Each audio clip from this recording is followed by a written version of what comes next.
our 2018 BMI Icon, the esteemed Harry Gregson-Williams. In recognition of your unique and indelible influence on generations of music makers. Congratulations. Thank you very much. Thank you very much. Most of you don't know me, and I don't know you, so I'll keep this very brief. Thank you very much.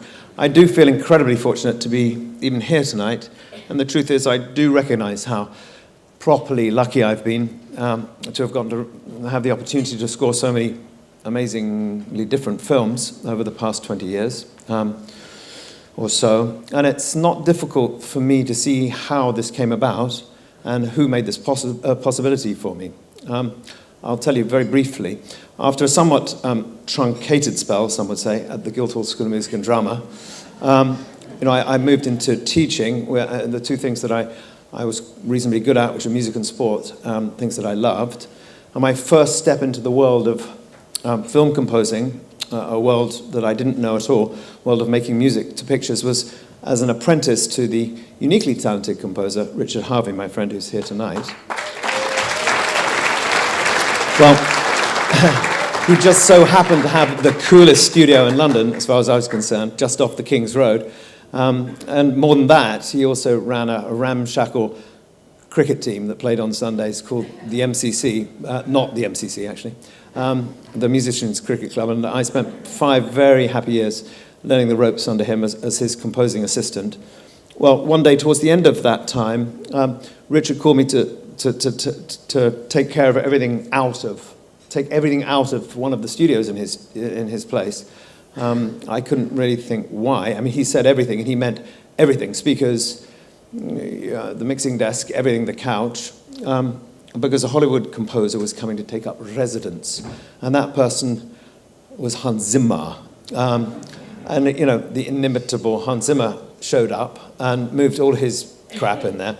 And I struck up an extraordinary relationship with him and a friendship, which has endured to this day. During this time, and I was truly inspired by him, and I couldn't believe how he was manipulating all these machines and samplers, and I thought this was something I really had to get into, and I couldn't believe his passion for music and particularly the art of film composing. So I was really sad when he buggered off back to LA, and I thought, well, there goes an opportunity. But a few days later, the receptionist at Richard's studio calls out, "Harry, someone on the phone for you, it's Hans Zimmer." I'm like, "Really? Okay." I couldn't think what he'd want with me, so I sort of asked him, "Okay, Hans, what did you leave behind that you really need?"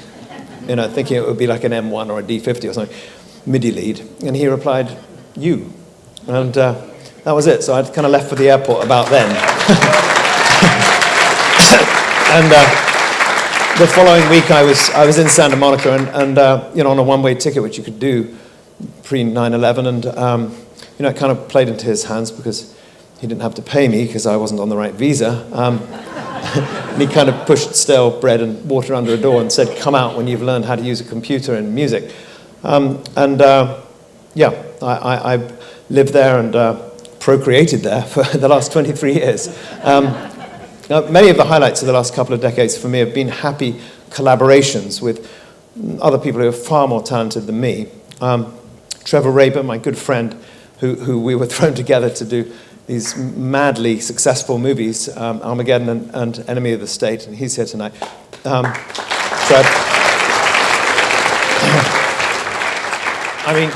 Years earlier, his music of Yes used to come peeling out of my sister's bedroom when I was growing up, and I couldn't understand it.